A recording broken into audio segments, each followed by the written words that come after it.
ADHD was a bit of a buzzword, and you might say, oh yeah, I'm a bit ADHD. What is life like working with it now you have the diagnosis? I don't know how I got an employment and maintained employment. And one of the reasons why a lot of people don't speak to employers is, firstly, lots of organisations will be like, oh yeah, we're championing like neurodiversity, etc. But actually, what does it look like in your policies? I think it's so interesting what you say about interviews. Someone in a wheelchair basically saying, you know what, you're failing this assessment because the assessment was for you to climb up these stairs, basically. If you are going to thrive in this industry, you have to be. Welcome to Montresor Legal's podcast. I'm Francesca Milton. I'm a director at Montresor Legal. I'm here with David Ekong, and we are talking all things ADHD today. Hello, how you doing? Hi, I'm good, you? Not too bad. Good. Not too bad. So yeah, my name's David Ekong and I've got ADHD. So we actually came to start talking because, David, you put something on LinkedIn about having ADHD, and yeah, I messaged you and said, do you want to talk more about this? Yeah. So essentially, that was how the post started, actually. I actually said, my name's David and I've got ADHD, and it was like a long brain dump of my thoughts post-diagnosis in June this year, so about 5 months ago or so. And yeah, I just thought, you know what, I'm going to share with my connections, professional connections, how I got to where I got to, and how I feel about it. So yeah, I thought it was important to share, discuss, educate. Yeah, it's actually been so interesting just talking to you and getting to know a bit more about it over the last few weeks. And I think it's nice to share that with everyone else because, as you said to me, there's a lot of myths and people aren't very educated on this subject. So yeah, what's it been like for you? Yeah, interesting. It's funny enough, I was speaking to a friend of mine, named like 14, 15. He's a professional, he's doing really well in his career. And he messaged me a few days ago asking about, he feels like he might have ADHD, but he's not sure how to go about investigating. So for me, it's been quite interesting because it's been like a wave of plethora of emotions. So relief, frustration, annoyance, confusion, I think some self-doubt as well, like, is it really, like, I've really got ADHD, we're just making it up, etc. So it's been a journey, but and ongoing, but ultimately it's been quite, I think the biggest thing has been relief and almost validation, because I think, so one of the things I wrote on the post on LinkedIn, summarised like my experiences, like from like primary school, secondary school, like I got excluded multiple times in secondary school, say multiple times each year in secondary school, from my year 7, year 8, year 9, twice in year 11, excluded from school. And you look at the stats and you find that 40% of individuals, children with ADHD, get excluded from school, 10% get permanent exclusions from school. My older sister, she worked in a pupil referral unit in Manchester for a while. It's every single child in that unit, so it's been excluded from major education, has ADHD. So it's just interesting. And then I spoke about like challenges at university, obviously studying law, masters in international law, and some of the struggles with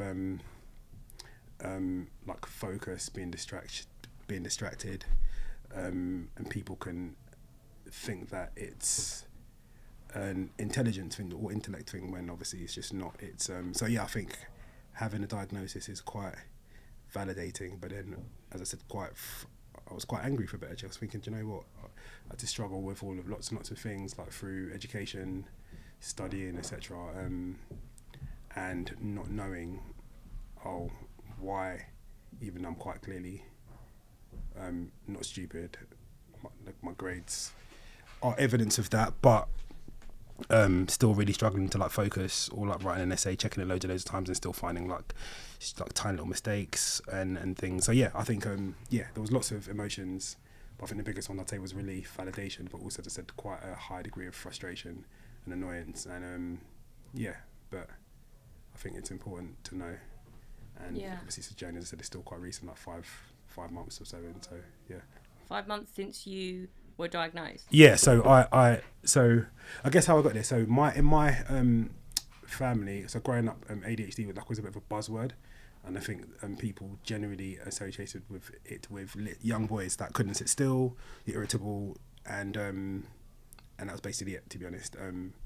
But in my family, I've got 9 first cousins, and 5 of which have got ADHD, have been diagnosed with ADHD, so it's quite prevalent in my family. It's quite, imagine there's other individuals that haven't been diagnosed in my immediate family that have got ADHD just by the behaviours and traits they present. But 5 diagnoses. So when I joined my current firm last year, August, an email went round about like a post, a lawyer, Jodie Hill, absolute hero, was going to do a lunch and learn about ADHD. She's got ADHD, speaking about diagnosis, what it looks like. I've got no idea like why I even said, do you know what, I'd attend, but I thought it was virtual. It's over lunch, so I joined for like 15 minutes or so. I said ADHD is prevalent in my family. It'd be interesting to know what it looks like. And so she started speaking about her background, etc. And then she started speaking about like how it affects her, and genuinely it was like almost every single thing she said. I was like, this is literally describing my every single day, but I was like, whatever. Anyway, I couldn't actually finish the podcast because I had to go and do something else, but I got like halfway through, and then I was thinking about it afterwards. And then I thought, you know what, I'm just going to reach out to my GP, my doctor, and just think, and had a conversation saying, do you know what, I feel like I present like a lot of the like traits of individuals like with ADHD, and she talked me through some stuff. And she basically said, based on what you've said, I think it's likely you do have ADHD, but obviously she's not a specialist, a psychiatrist, etc. So she said you obviously need to go and get an official diagnosis. So I went online and did like, I think 15, maybe more different, definitely more different online ADHD tests. Most of which are there's quite like I think a specific criteria like identifying like ADHD, etc. And obviously they vary, the tests vary, but I did loads, and every single one of them was saying, there's a high potential, it's a high likelihood you've got ADHD. So I thought, okay. And then so what next? I spoke to my work about doing basically getting a diagnosis. Obviously I've got private healthcare.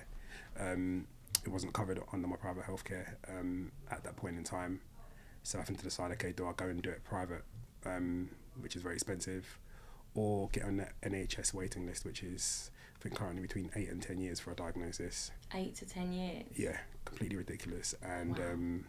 So I decided to go private. Fast forward, had the interview. It was, I think, a few hours interview. They asked you questions about like you to get information like from your parents, etc., about your childhood, things you remember from your childhood, like about interactions like with other individuals, memory, sensitivity, like sensory sensitivity, lots of different things. And at the end of the thing, the clinician who did the interview, psychiatrist, was like, just by interacting with you like in the first 10 minutes, and obviously you have to continue the interview, she's like, I could have told you immediately that you've got ADHD, just based on like the interactions. And like currently I'm sitting quite with my hands together, but I fidget quite a lot. Like I need like fidget spinners and things. But you actually have them and use them? Yeah. Like fidget spinners, I literally like one. Like I've got one. It's one of my favorite. It's one of my favorite things. Well, it's my son's. Well, it's not my son's taking it from me, but it's mine. But You've taken it from your son. Yeah. But it's one of my favorite things, just to help him, and even like making eye contact. Very again difficulty making eye contact is a very common thing with people with ADHD. Lots of things like being quite sensory sensitive. So, for example, these lights are really difficult. Like noise, little like tapping sounds and things, just being really so many different things that make, I think, working in the corporate space, where very often it's open plan, very bright. Obviously, one of my main offices in Canary Wharf, and it's open plan. It's really bright in the offices, so things like that can be very, very difficult. But as I said, because there's such ignorance, people don't understand and recognise that these things are actually traits of ADHD, and that can make normal things very challenging. Yeah. So Yeah, I can imagine. What is life like working with it now you have the diagnosis? What's changed? How do you feel things are better, or are they better yet? I'd say practically, I'm quite fortunate in the sense of HR at my firm have been excellent in the sense of, well, to be fair, I've been quite open about things and like challenges, and they've been really, really quite proactive in trying to implement like adjustments and things. For example, they said the office I work in is a really, really bright office. It's open plan. Like the tiniest noises and stuff I find quite distracting. So I don't go anywhere without my noise cancelling headphones and stuff, and just be able to focus. So they actually got me like new noise cancelling headphones for to use in the workplace. They've arranged in the office that I work in, what's still in progress, like a separate working office that I can work in, that's set up, that's like quieter, it's not as bright, and it's closed off as a single person office, so not being an open plan thing. So that stuff I believe, and I'm going to begin to see benefits of. But there are other things, as I said, like that you can't, I think can't control. For example, I work in a team, collaborating in a team, like I think like in person, I think is important to an extent. But then that means being in an environment, as I said, like open plan, working with people where I find it quite distracting, hearing other people's conversations, phone conversations, like the bright little like tapping the slice things, like really annoy me. And I know it's not frustrating for. It's not an unreasonable thing for someone to be tapping or someone to be scratching or eating an apple or eating a crisp pack or stuff like that. But it's just really for me massively frustrating and distracting, and it just means that so getting that balance between is quite challenging. So I think I've definitely seen benefits. I'd say the biggest benefit is obviously I started medication for ADHD. I think it's one of the most common ones called Elvance, and it was I said to a colleague and a friend. I actually said to my friend yesterday, I don't know how I got an employment and maintained employment prior to having the medication, which helps like with the focus, lack of distraction. How long have you been at your firm? So I joined my current firm in August last year, so it's been about just over a year and a bit. Oh, okay. But obviously I've been working in the industry, which is obviously how myself and Fran met since 2012, 2013. So just a few years. Yeah, just a few. So it's been so it's been really interesting. I think seeing the difference in the past couple of months, having taken the medication. Obviously, my medication's been changed because it's been recently widely reported a national shortage of ADHD medication, which again is been a challenge for many people. So, but yeah. What is happening with that? Do you know? There's like there's quite a popular like ADHD like content creator named Leanne Maskell. She like wrote a book called ADHD Works. She started working on law and model and stuff, and she's been quite a vocal ADHD champion. I attended a call with her and I think the CEO of one of the large private ADHD assessment organisation companies called ADHD 360, who's actually who I got my assessment with, who have been absolutely excellent, and it's basically just speaking about people asking what's going on like with the shortage, and essentially things to do with like an issue at one of the main production centres, etc. And it's just a bit, and they keep saying it's going to be better towards the end of the year, but massively people are being massively affected.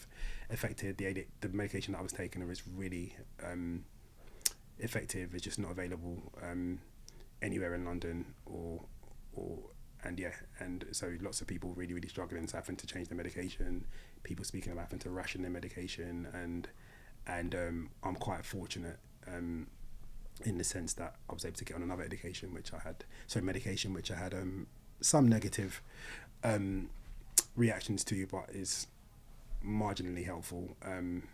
But it's just I think some of the issues that are currently going on with the whole ADHD diagnosis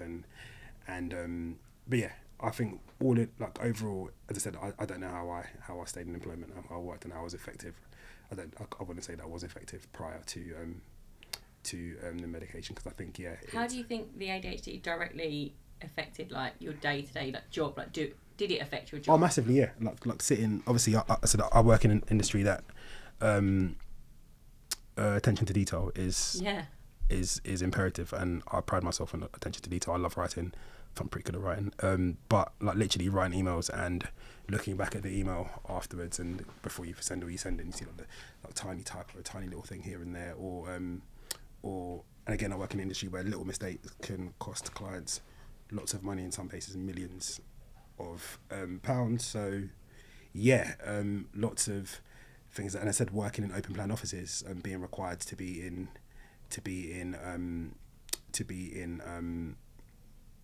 populated like places where I'm not in control of the sound, that's all the lighting of somewhere, or when things are due, like it's just really obviously tight deadlines and things, and I think I think having that experience and it just being expected as the norm, like if you are going to thrive in this environment, in this industry, you have to be I guess effective in this requirement of, as I said, that you come in, you interact, you work with individuals, even before like pre-COVID, going into work 5 days in a week and being in the office with like an open plan office with lots and lots of different people, and and I think never really understanding why, I don't know, I just really just getting annoyed or with little things, and I think that education and understanding it's helpful, because it means actually I can recognise, okay, they're being unreasonable, or actually I need to basically take myself out, or for example not being able to sit like in a place, like I used to have to get up from my seat like every 20 minutes at least, like and go and do something else. Or on the flip side, I'd be sat and I wouldn't, like, very often, I very rarely have breakfast or lunch, and I'll look up from my desk and it'll be like 2-3 in the afternoon, and I've literally not moved from what I was doing, and I wouldn't even have realised. So I think, just the extremes, and as I say, understanding that actually it's not just, oh my word, I'm irritable all the time, I'm really fidgety, I can't sit still. It's just, so I think that education, and I think gradual dispelling of misinformation, ignorance, for me, even me personally, has been quite, it's been life-changing, to be honest. So yeah. Have you had, like, how much reaction and response did you have from your LinkedIn post? Was there anything negative? Has it all been really positive? Yeah, no, it's been so. To be honest, I was I'm one that I've mentioned to you previously. How do I say this? I don't really. I'm quite indifferent to what people think about me, basically. So, like, and so I know lots of people. I spoke to lots of people, especially working in the industry that I work in, and with the ignorance surrounding ADHD, and people thinking, if you've got ADHD, that means, I don't know, like you're slow, or like you're not good at your job, you're non-intelligent, or you're going to make loads of mistakes on this stuff for XYZ. Yeah. So people wouldn't, and so I had lots of people message me personally. I've got lots of friends in the legal industry, people I went to school with, people I went to university with, basically saying, I've got XYZ, but I've never told my employer because I was scared about how they'd view me, or another individuals saying, they've had similar experiences, but they've never known. It's been generally, it's been overwhelmingly positive. People just saying, it's really brave and really thing. And for me, it's not really about bravery. It's just about, as I said, my LinkedIn is my platform. I'm in control of basically what I share about things. It's not really about bravery. It's just something else about myself. The same way I put on my CV, I did a law degree, I did a master's. It's just another thing about myself. So I think it's important to educate, because, as I said, lots of people, as I said, dispelling, I think ignorance is one of the biggest things, because there's so much information, but in that there's so much ignorance. And I think one of the biggest things for me is to educate, and for individuals to educate themselves, because, as I say, it's not just, as I say, little boys that have got that irritable or can't sit still, and you might say, I'm a bit ADHD. and it's just one of the stupidest things people can say, because you might be, but actually it's not just, I'm a bit irritable at work, I can't sit on my seat, I think I've got ADHD. Actually understanding that, and which is why in the diagnosis process they ask you to speak to your parents, they speak to your parents, family members, they ask you about your child, they ask about every single aspect of your life, because if you've got ADHD, it affects every single aspect of your life. It's not like, I'm a bit ADHD at work, and then there is evidence of it in obviously various ways. It affects people in different ways. There's I think the main strands of ADHD to look for is impulsivity, inattentiveness, and impulsivity, inattentiveness, and hyperactivity. And which ones do you have? So at my diagnosis, the lady said she feels like I present all three, which makes sense, all or nothing kind of guy, which is and so I think it's and as I said, it affects and if you think about and discuss it, and I said, thinking back, it makes when I was young, my mum always used to say, you got ants in your pants, or silly things, I'd like in the class. I loved school. I did well at school academically. Well, given restrictions. Yeah. Like with the time I spent in the classroom, I did well, and the teachers always used to say, "Oh, it's not his behaviour like in the classroom. He's fine." But the thing is, like other stuff. Say like when I've got so when I don't have structure, basically, and even now, like I have to have structure. Like I write myself like notes and like guides and but then on the flip side, following like that structure and things like it's quite, for example, planners and stuff and things really. So yeah, it's a massive I don't know, mess of seemingly contradictions, but as I said, just like navigating that and trying to understand like myself and see how I can best like support myself and people around me support me. I think it's been my main the main thing that I've been well, it's the main, I think, goal now, purpose. Yeah. It's the information, what I'm going to do with it, essentially. Yeah, definitely. Yeah. You said you wanted to talk a bit more about Jodie Hill and the influence she's had. Oh yeah. You know, she's really cool. Jodie Hill was really really cool because. Who is she? She's a lawyer. She founded a law firm called Thrive Law. They're based in Leeds, and they're really like breaking the molds of what's expected, I think, of law firms. Very very like structured, very very corporate and quote unquote professional, and she's really taken an approach at actually, well, in the name Thrive Law, she wants people to be able to basically thrive, be their best selves, and I think that's when you get the best work, and I think it's incredible. And so I knew of her previously, but yeah, as I said, just hearing her speak, it was great because it was really honest, and for me, like I hate gimmick. Hate tokenism. I hate things for the sake of it. Like it literally makes me sick. Like it's one of the things I hate the most. To just be straight up. And she was really really honest. I think maybe I went to university in Hull in Yorkshire. And she's northern, and I think it's maybe a northern quality.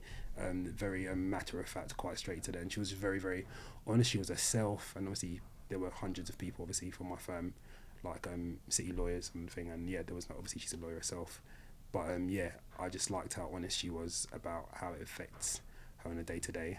Yeah. And which is, I think that's part of why I wanted to share as well, because I thought had she not shared, had I not attended that lunch and learn, I might have not got a diagnosis ever, or maybe I would have done in 3 or 4 or 5 or 10 years, so who knows. So I think actually just if one person, as I said, I've had a number of people message me saying, you know, I think I might have ADHD, how would you advise going about investigating that further, looking to get a diagnosis, and if one more person like manages to actually to get a diagnosis and continues and shares with people, maybe someone else gets a diagnosis, and not getting a diagnosis for the sake of it, but actually it's about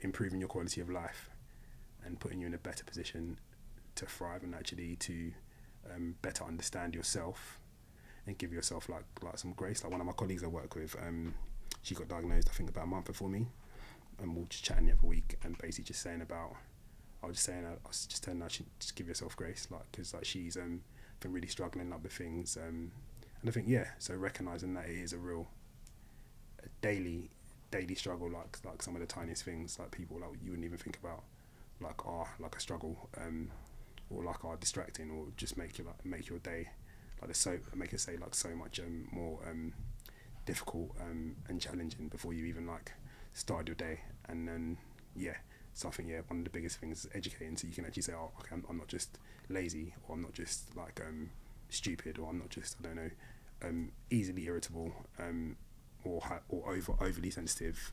There is actually something that is contributing to my that's out of my control, contributing to my being like this, and it's fine.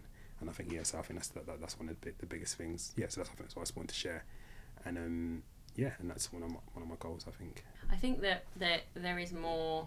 It's being spoken about more. I've definitely noticed it in the last, I don't know, maybe year or two. Do you think? And I know you're on a panel. Oh yeah. So the Legal Neurodiversity Network, wonderful organisation.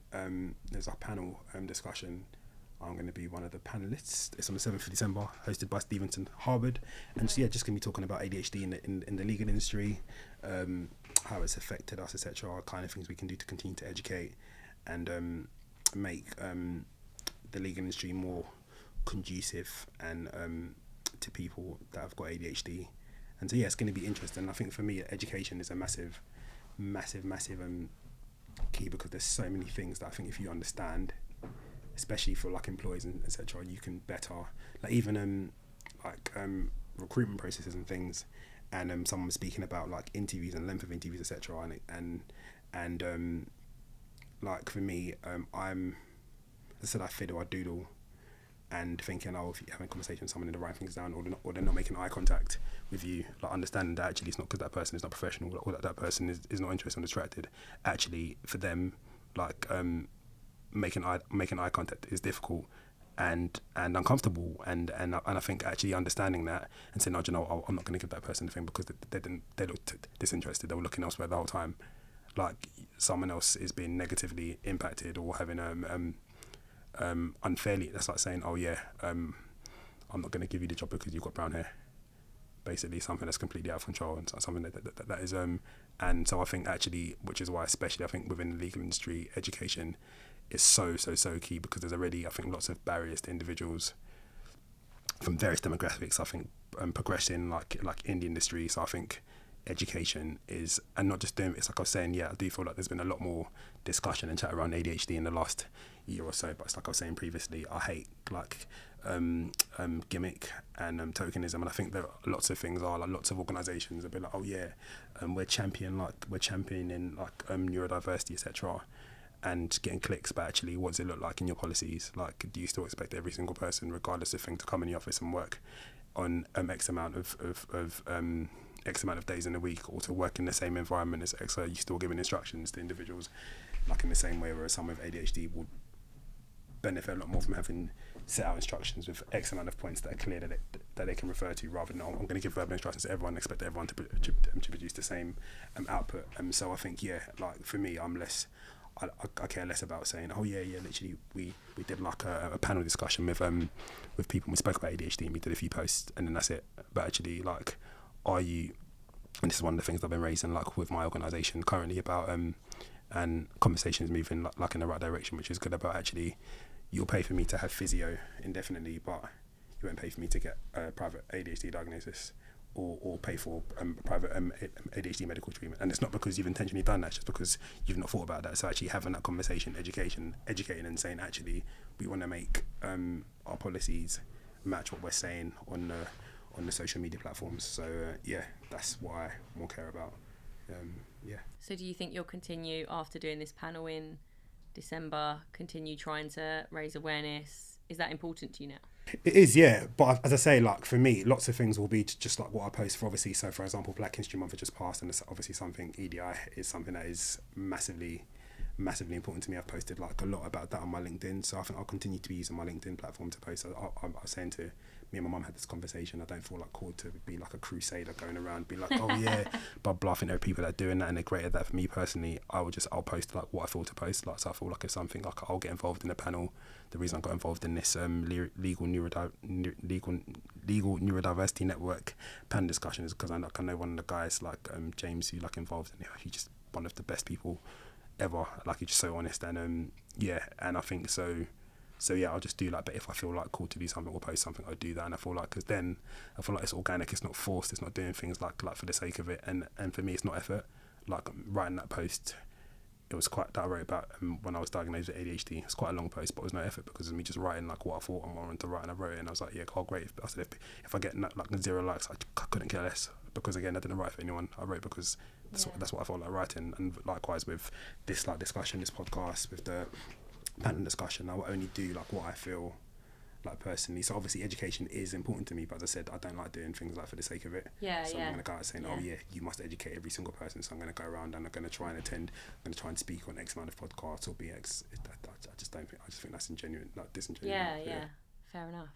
I think it's so interesting what you say about interviews. I really find that so interesting, because you're absolutely right. Of course, in an interview situation, and obviously I do recruitment, and all the candidates I work with, I'm sending them out for interviews, and you are of course being judged and being looked at, and they're trying to work out if you're right for the firm as well as right for the job.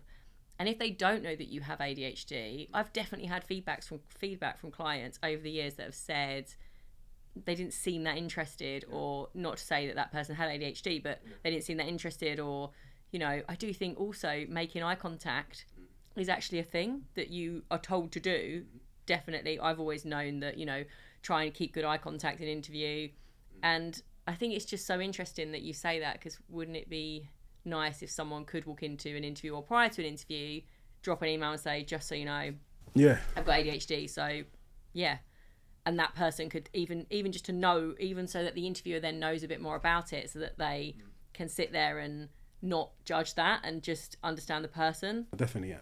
And I think that's one of the biggest challenges as well, because it's like, and I was speaking to someone about this recently, it's like, I think one of the reasons why a lot of people don't speak to employers is, firstly, you've got a fear of basically how you'll be perceived, but secondly, it's like putting the responsibility on you to basically to go first, and that can be quite anything. As I said, for me personally, as I said, I'm a bit like I'm like, literally, I'll tell you, like, I want to tell you, like the post I wrote, I sent it to like a number of the senior partners at my law firm, like my manager and stuff, like specifically, that's before, and I said, and I actually spoke to one of the partners at my firm even before, like when I was going through the diagnosis process, before I had the official diagnosis, because again, me personally, I'm like, if I tell you about like, oh, what I did in the weekend or what I did in university, like, why wouldn't I tell you that I've got ADHD? Because it's something that's about me. But lots of people aren't like that. But then there's a massive thing with ADHD. It's called RSD. It's like rejection sensitivity dysphoria, and it's basically like where there is like a perceived sense of, even if someone isn't rejecting you, but someone said something to you or behaves in a way that comes across as rejecting, or you perceive that this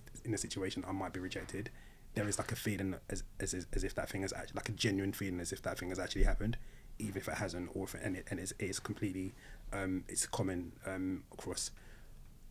I haven't got the exact stats, but like a high proportion of people with ADHD experience this. It is a real like a real thing for people. So to go into an interview and feel like, you know what, I have to tell an interviewer that I've got ADHD before I've got the job.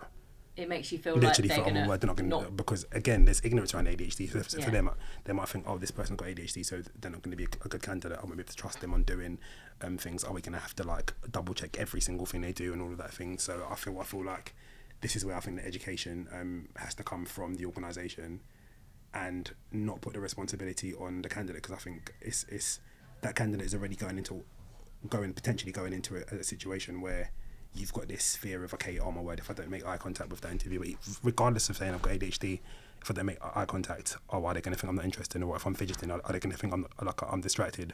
Or if I'm adding more words, or like I forget something to say something, or I get stuck on, or I'm distracted by, or if the lighting in the room like isn't correct, or if I'm in person and this interview is tapping on the table and it's really distracting me, so I'm forgetting and so you're dealing with all of that stuff, and then. So to expect that person with that before even approaching the thing to basically say, oh yeah, by the way, I've got ADHD. So I feel like it is so important for the most senior individuals in these organisations and law firms to actually be genuinely educated, not just say, oh yeah, we've done a discussion about ADHD. Actually educate, what does it actually look like in practice? Because then I think people will be more confident, being comfortable and confident in actually disclosing they've got ADHD. And then the education process continues, and then you've got individuals that have been working well for you that are going to thrive even more, because actually if they've been working to X, like I said this to my friend the other day, I was like basically just saying I'm just laughing at how, patting myself on the back basically, how I've done without this knowledge and education, because now I have such a better understanding of myself and putting things in place that actually mean that I'm going to thrive even more. So essentially, it's in organisations' best interest to do this, because of course, ADHD is so common. I think since 2020, the desire, interest in diagnosis, adult ADHD diagnosis, I think it went up like 200% or something, or 300%. So if you're in an organisation, the likelihood is there are multiple people in your organisation that have got ADHD, and if you are aware of this, make them feel comfortable, put things in place that actually help them to thrive, you're going to get better work out of them, and then your organisation is going to. But obviously you don't do it just because of that. You do it because actually it's like if you've got someone who needs a wheelchair and you don't have a ramp. And I said this to someone, it's like one of my really good friends from school, she's literally one of my closest friends, like we're friends like since like the end of primary school and right through secondary school. Her partner's got ADHD. and he similarly had similar experiences of getting like excluded from school and things, and we're saying it's like basically saying like when with the children in the classrooms, I think it's similar. It can be likened to professionals like in the workplace with like countless people like speaking about professionals with ADHD speaking about like losing jobs or basically struggling to get jobs like because of like quality of their work or etc. And I said to my friend, it's literally like saying someone in a wheelchair basically saying, do you know what, you're failing this assessment because the assessment was for you to climb up these stairs basically, and you didn't do that, so therefore you failed. I'm like, okay, but I was never equipped like to, and you've basically given me an assessment that I'm obviously not going to be able to do because of quite clear restrictions. And I think it's the same like with ADHD. It's like I'm going to put you into like a classroom where you're expected to sit with 20 odd 30 other children where you can't control the light, you can't control the sound, you're expected to learn and listen. I'm going to speak things at you, you're expected to take it in and respond and do well and not get distracted and not get irritated by things. And if you do, okay, well, you're going to get kicked out of the classroom and excluded. And I think similarly in the workplace, you're expected to come and work into this open plan office and it's really bright and people having phone conversations and chatting and laughing and eating all of their stuff and we're gonna and you get instructions from the client. As I said, you might get clear instructions in an email, you might not, you might get a follow-up, you're not getting feedback on how you do, and you're expected to produce exactly the same work and exactly the same output as your counterparts, and it's just like, it's ridiculous. So, excuse me, I feel like that's why the education and intentional education and intentional responsibility, that's taking ownership from like senior leaders and organisations, I think is imperative because it's not going anywhere. Like people who've got ADHD, like so essentially what's going to happen is you're going to get people that are not going to feel seen or not going to feel equipped at work, but on the flip side, yeah, people that do feel seen and feel supported and as a result feel more invested and feel capable and more like enthusiastic about like what they're doing and not afraid of, oh my word, as I said, all of my managers like know that I've got ADHD. I've not shared like with loads of my team, but it's on my LinkedIn, so everyone's and I'm comfortable having conversations like with them about things because I've had that conversation and I've been supported in that and genuinely supported, and I feel like that it just builds respect and builds, I think, rapport between yourselves, and ultimately, like as I said, you work better. So yeah, it's important, I think. No, absolutely. What is the difference? I interviewed someone yesterday and they said that they had ADD. Yeah. Is that like a version of ADHD? So it's the ADHD and genuinely, and I think this is university agreed, I think it is the most ridiculous and horrible, speaking about terrible names earlier, but is one of the most terrible, like attention deficit hyperactivity disorder. It's such a ridiculous name. So basically it's just the thing it's just ADHD without the hyperactivity. But, oh, right, okay. But yeah, it's not an attention deficit because again, like one of the massive things that affects most people with ADHD, as I referenced, or lots of people with ADHD, as I referenced previously, is hyperfocus. So I can sit and if I'm enjoying something, I can literally look at it for hours on end and not stop. Mm-hmm. So it's not an attention issue. It's not an attention deficit issue. It's just about moderation essentially. So I can be doing on my phone essentially. I don't have the LinkedIn app on my phone. I don't have the YouTube app on my phone. I have to make it so I can't have certain things on my phone. Otherwise, because you'll get lost in it. I'll literally just spend hours and hours and hours and hours and hours and hours and hours. And I know people can do that anyway, but like yeah, it could get very, very bad. So it's not an attention issue at all. Like it's just about, I think it's an interest, and actually where at that point in time, like essentially it's linked to like dopamine and where you're getting your dopamine from, and if you're with something that's giving you like dopamine hits, then you get very, very you can continue with that. Whereas on the flip side, if you're doing like a mundane task, etc., like it's easy to get distracted because obviously that's not giving me like, and obviously I know everyone works on that, like people like checking, like you post something after you've got likes, you've got 10 likes, you've got 100 likes, etc. But with people with ADHD, it's about actually like knowing when that dopamine is done. For example, opening the packet of sweets and saying, okay, cool, I've had 20. Like often someone with ADHD, well, one of the things again, like the impulsivity, like it's like extremes. So like if I open like certain packets of sweets, if I open it, it's finished. Like there's no like, oh, well, I have 5 or I have 10 or like a pack of biscuits yesterday. I was driving back from where was I driving to? I had an event at my son's school. I opened a packet of biscuits and it gets finished. It's not supposed to be finished in that thing, and it's just and some people, some people might say that it's that's common with lots of people, but as I said, it's about the prevalence of these traits in various areas of an individual's life, and not just in the particular season. Actually, it's something that is prevalent and evident right throughout that person's life. So if you look at childhood, you'll see similar behaviours. If you look at their relationship, adolescence, you'll see similar behaviours. You look at their finances, you see similar behaviours. You look at it's I actually interviewed a consultant for our team yesterday, and this person had what's it called with the writing? Not dyslexia. Dyslexia. Yeah, she was dyslexic, and she said so, and it was so refreshing to hear someone be just honest. And she said, like, I'm dyslexic, so if you want me to write a job ad, I can, but I mean it'll take me 4 hours. So I was like, okay, that's fine, don't worry, I can write a job ad, or someone else in the team can write the job ad, and you can do this instead. So straight away you can find ways around things if someone's good and you want them on your team. But I think obviously that's quite, I don't know, for me that feels like quite a small thing. But even for an organisation of our size, I think that there are definitely things that can be put in place. But for the bigger organisations, obviously there's a lot, like you've said today, like changing BUPA policies.